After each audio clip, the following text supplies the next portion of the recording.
You smell like soup. Mwah. Welcome to Tales Tomorrow. I'm Morrow, your storyteller for today. With me have some more RPG horror stories. I got a question for the realest ones out there. What is your silliest spell, homebrew spell that you've ever made for D&D that ultimately doesn't have any mechanical advantage or super significant like effects or anything, but is just equally as cool to have? I've never made anything myself personally, so I'm just looking for ideas and stuff, seeing what kind of stuff y'all made out there in general. I'm gonna get to the first RPG horror story for today. Player tries to sneak dominating power build past noob DM and party. This just happened a little while ago. Let's just start at the beginning. There are 5 people in this campaign, but only a few actually matter to the story. Keep in mind that most players are new, except for the problem player. The problem player, let's call her Kat. The noob DM, me. I gather the party and I'm trying not to be an a-hole that nerfs everything and everyone. So allow this very inhuman Drake Warden Ranger build. Not only is Kat, I feel like I should be putting on some sort of a nerdy voice and stuff. I feel like this is the kind of story that we're getting onto. Not only is Kat a very inhuman, but she's also a rewarded background, meaning she has Magic Initiate as a feat as well. For her feat, she chose Sentinel and Magic Initiate Warlock, gaining Booming Blade and Green Flame Blade as cantrips for Magic Initiate. She also chose to use Favored Foe. She has 2 feats at level 1, and the rest of the party is a bunch of green noobs. She managed to slip this build by me, as I'm a noob DM, and new to D&D as well. Okay, because you're new, I'll let you know one thing. You know, as a DM, you can say no, right? You can say like, okay, we're gonna play D&D, but no blank and blank. But you fully allowed, completely allowed everything that is published content into this. Now, in one situation, I would understand if, let's say, for example, they're starting to bring in some sort of crazy homebrew, or starting to be like, hey, can I get like 3 feats by any chance? You know, tee haha, part of the backstory kind of thing. That'd be one thing. But from what I'm seeing here, honestly, I think it's just a player playing up to the strengths and making a very human with a rewarded background because you allowed this. If you allow these kind of things, if you allow very human and you allow rewarded background, which is fine ultimately at the end of the day, I see nothing wrong with them. They're using official published material and just playing a character. They could be playing it optimally, they could be playing it with some sort of like a min-maxing build, but there's nothing wrong with that. You're painting like this sort of bad guy. You allowed this content in here. I get you new and everything, but I'm sure you probably would have looked up specific things about this stuff if you wanted to run D&D in general in the first place, and you would have been told, probably at some capacity, that it's okay to say no, it's okay to limit player options for the sake of the world of the game you're trying to run. It'd be one thing if, let's say, for example, the player was using some sort of crazy made-up homebrew that made him overpowered, but they're using published content. Humans always described in any RPG as versatile people that are able to do things that, you know, they're underdogs and stuff. Very Human allows you to still play as the underdog because you don't get much of stat bonuses and stuff. You now get a feat to start off with to give you a little bit of advantage, a little bit of a knack, a little bit of a thing, and you allow for the player to choose a reward. If you didn't want players to pick something from deck of many things, you should have said no deck of many things and call it a day. And also rewarded being a problem, really I don't see anything problem with the rewarded. Rewarded allows you to choose 3 different feats: lucky, skilled, or magic initiate. All 3 feats ultimately aren't that big of a deal. Magic initiate gives you 2 cantrips and at some point gives you a spell, first level spell that you can use once every long rest from that specific class. Booming Blade, Green Flame Blade, sounds like they're just making a melee character, and they're probably going to be playing as a melee character considering they're going to have the Sentinel feat, which means they might be making a tank of some kind. Who knows? But all this stuff is published content. If you for some reason don't want published content, you should probably outline which published content is not allowed at the table and just go from there. Instead of complaining over the player literally just making what, a good build. There's a problem that we having a good build that you allow a player to make. It's all published material at the end of the day, so it's fine. It'd be one thing if it was some sort of homebrew third-party overpowered nonsense, but it's just published material. How bad can it be? We have session 1. She threatened the party and doesn't introduce herself, frequently going off on her own. She throws a rib bone at the warlock, which he eats. Okay, I think, as she promised no PvP, although this is still not good behavior. She dominates combat, killing my homebrew CR1 monster basically by herself, and easily dispose of my trash bandits as well. Few weeks later, when we go to play session 2, I end up asking some people I know about her build. They say it is cracked and broken, and that I should have a talk with her about it.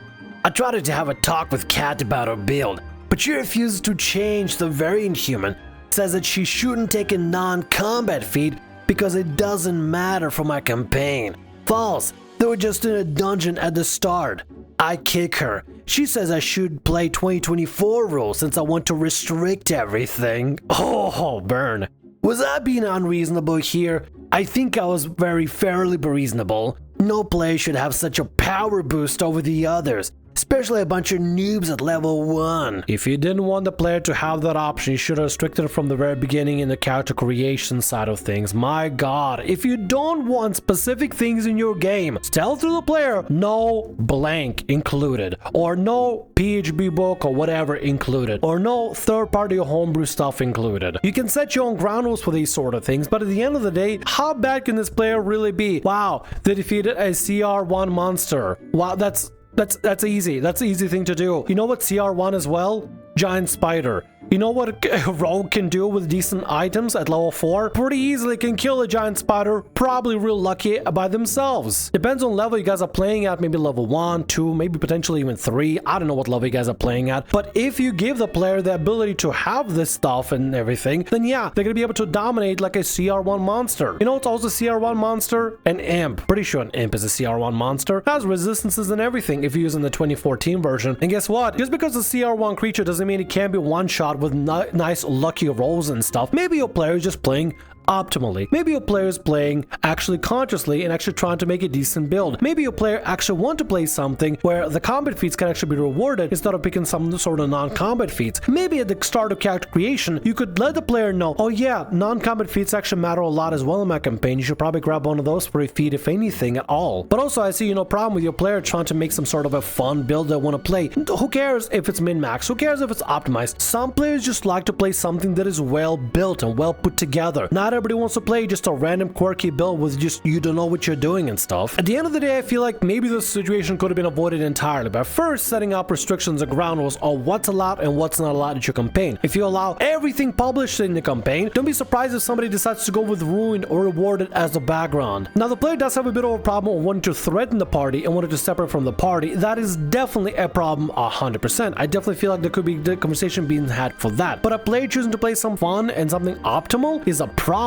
I just don't see it. I really don't see it. If you don't want people to play something optimal but want to play something goofy and zany, just make that as a clause in the first time when you first put together the game. No optimal builds. You can only play the most unoptimized, unsynergized, random stuff ever. Everybody rolls random on the classes and feats and stuff. Everything is a random roll. Everything is random, which could be an interesting game to play, but I don't know if I would want to do that to my players. That could be interesting. Imagine you have to roll on random table to see what spells you have prepared or what feat you get at level 4. That'd be insane, but also might be kind of interesting as well, just as an experiment, you know, just a real experiment. That'd be something fun. Anyway, these are my thoughts. What are your thoughts in the comments below? Maybe I'm wrong. I could be entirely wrong. Maybe this is some sort of power game or power tripper that is trying to make some sort of a big deal or something. I don't know. Let's get to the next story for today. Terrorizing every NPC around and tearing out a child's eye is fine, but you yelled after a panic attack, so you're the problem. So this was session 1 with 5 mostly newbie players and a rusty but enthusiastic DM. I have an anxiety disorder that makes confrontation hard. Most everyone knows that. We're at level 4, playing a fire genasi paladin. Someone else, I'll call them Oliver, is Deadite, Hellraiser OC Warlock. Victor is a tiefling wizard and doesn't really do much. And the problem players are a girl, Anna, playing a half-orc barbarian, and her boyfriend, Kyle, playing Kratos, yes, God of War, as a fighter. The initials are fake. Anna and Kyle from the start are insulting all the NPCs and are getting worse the longer we play. We have the first encounter, during which we have magic dampening cuffs, and start with no equipment. Obviously Kyle and Anna break out first. They focus on killing the guards and don't help the magic users get out. I was annoyed, but everyone plays differently, so it's whatever. Eventually we get out, the doors unlocked, and Anna goes up to each of the NPCs and insults them while questioning the ones who didn't eat earlier. This is where the insanity starts. Anna goes to the little girl and starts threatening her for telling her to frick off. She didn't, so the girl tries to run. Kyle and I both try to grab her at the same time. Neither I failed the roll or the DM doesn't hear me because Anna is still talking and Kyle is louder than me. I don't remember. Anna says she's going to teach the girl a lesson. DM asks what specifically she is doing, and I start repeating saying, can we not torture a kid?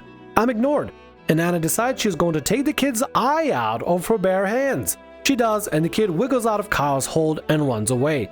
screaming the whole time. Whoa, a bit of a problem maybe with your DM allowing this sort of thing. Why is your DM just allowing this kind of thing to happen? Is this something that was okay at the table? Oh, session 0? Is this okay at the table to do that sort of thing? I mean, if it is, then I'm in shock. Everyone else is acting like that's perfectly normal. Understandable behavior in the moment. In hindsight, I should have stopped the game and said I wasn't okay with what was happening before then. Definitely at this point. But again, I was in shock and didn't expect it to go that far. Okay, the fact that you said that everybody's acting like this is normal, is this the regular expectation at the table and you just were perturbed about it? This is one of those things where it doesn't bother anybody except you? Or is everybody just being silent and weird about it and just ignoring it for the sake of ignoring it? Because there could be multiple things going on here. Either Anna is just being allowed to be a problem player by the DM who's for some reason just allowing it to happen and everybody's ignoring it. Or everybody's perfectly cool with it because this was okay at session 0 and you're the only one that's a little bit of like a odd duck out, you know, you're the odd duck in the situation. If you don't like this sort of torturing of kids and stuff, that's completely fine. You don't have to play games where you have like a big torture kid simulator and everything. If this is not a game for you, it's not a game for you. But I feel like this is something you should be addressed with the DM, particularly, not with the rest of the group, but maybe with the rest of the group. Some sort of like, actually, now I'm kind of questioning, do you guys even have a session 0 before running through this to talk about the do's and don'ts? Because I feel like maybe you guys might have not have if this is allowed to happen at the table and the DM maybe knows what's going on or knows your thoughts about it. Maybe they don't know. Maybe nothing was discussed beforehand and this is just happening in real time and this is your reaction to it. We have another fight. I'm withdrawn and scatterbrain, but from what I remember, it pretty much goes similar to the first time. After that, we take a break so most of us can go eat. Anna and Kyle go take a shower. As we're going to get food, I start to tell the DM it was messed up, but I get asked about stuff not related to the game. And by the time I can, my nerve is gone. I managed to say something eventually, but no one realized that I was trying to say it was too far and not just commentating on it, which I didn't realize until after we started back up. If you feel uncomfortable, it is extremely important to make sure that you're direct about it. I understand in this moment, maybe you fumbled the words or anything, or maybe you didn't come across trying to address it instead of seem more like a commentary rather than addressing the issue. But in this situation, I feel like as much as difficult as it is, if something is bothering you, you need to make sure to let everybody else know that this is indeed a bother and a concern and trying to make yourself as clear as possible. Communication is difficult, man. Communications can be miscommunicated and mistranslation somewhere along the way. Maybe the intention is not clear. It is really difficult to communicate. It's difficult to talk, man. I mean, I'm having a hard time talking right now. Sometimes the things I say are not making sense. I have to re-record them every single time. But it's very important to try to be as clear as possible that this here, that what happened at the table is clearly an issue for you. And you want to have this addressed for the future so that it doesn't happen in the future again. Or if it is going to happen in the future, you may want to just leave the game before it happens again in the future. Maybe this is just not a kind of game for you. Perhaps you tried your very best and maybe the party didn't realize it. Or maybe there could be a potential that you just were ignored, that your concerns and qualms were just ignored and tossed to the wind. I can't exactly say 100% for certain yet, but there could be a possibility here, you know? After the break is all roleplay, during which Anna and Kyle are still harassing the NPC, including a group of kids, and no one wants to interact with us because they're terrified, obviously. They even asked for one NPC's name and then started calling him something else. The orc runs away from us and they start full-on terrorizing the kids, including doing the name thing, then asking the gender before switching the names to opposite of their gender. Note that 2 players, including myself, also the DMs and all trans. I again said, can we not? And again, I was ignored. Started having a full-blown panic attack, including covering my head, backing away, breathing heavily. No one noticed and or cared, and they kept going. Eventually, I was able to stand up and I ran out. When I came back in a few minutes later, still cooling down, I told Anna, I need you to stop torturing children. I just had a panic attack. Apparently my voice was raised. She got defensive. After a short back and forth, during which I was told that if I had a problem with the topic, I should have told the DM when she asked when she was planning out the game. I snapped that I didn't expect her to gouge out a child's eye. She said it's just a game. Eventually she said, alright, we won't torture kids, in a casual, appeasing tone. I paused for a second to see if she would say anything else. She didn't, and I said I couldn't and packed up my stuff. When I got back to my room, we were in dorms, I sent a text to our group chat saying I wanted to play to have fun and insulting everyone around makes it impossible, and that if I had expected them torturing kids in the first session, I would have told the DM that I wasn't okay with it, and pointed out that I tried to say something and was ignored multiple times.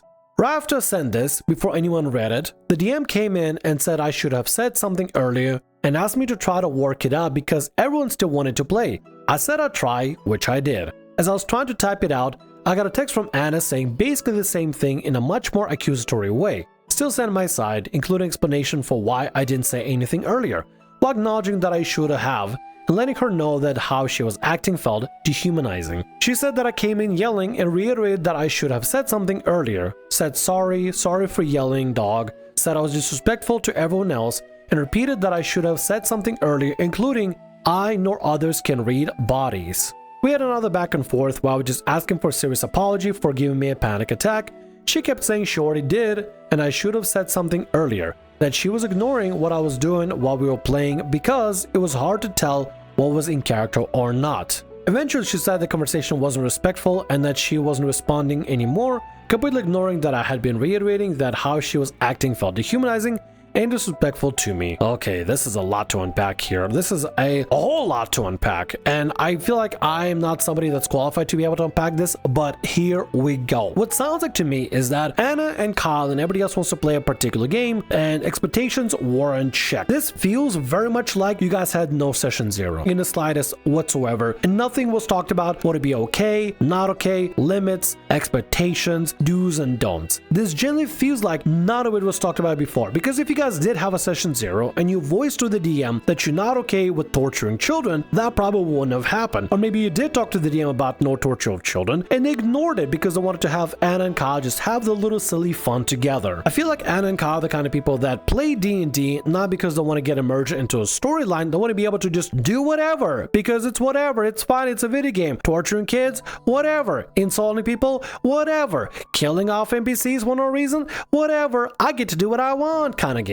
Maybe perhaps they just really want to play that power fantasy where they can just get away with doing some of the most heinous stuff possible because it's all fiction at the end of the day, so why does it matter? Who cares? Why can't I insult an NPC? Why can't I gouge out a child's eye? Why shouldn't I be able to do that? I can do whatever I want. Hey, I'm a character in this game, let me do it, DM. And maybe for some reason DMs just kind of allow them to just get away with this sort of things because it's all fiction, it's not real. And yes, there's an element that all of it is fiction, none of it is real, and that's completely fine. But also clearly there's a player here that is in distress that doesn't want to play this sort of game, and instead this continues to devolve and devolve and devolve and devolve, and miscommunication happens. The player didn't express themselves well enough about not wanting to be part of this or not being okay with a specific thing going on. Things got misconstrued, maybe things weren't explained properly, maybe there's a lot of misunderstanding on every account here. That's multiple people involved, not just OP and any not OP like a, I'm not blaming OP here, I'm saying there was miscommunication from every side here basically, and because of that things boiled down to the point where OP had a bit of a break basically. They had a panic attack, they didn't know how to act, so they came in saying they didn't want this specific thing, and things just sort of kind of became discombobulated is the best word I can really use. This really feels heavily to me like this was a no session zero kind of game.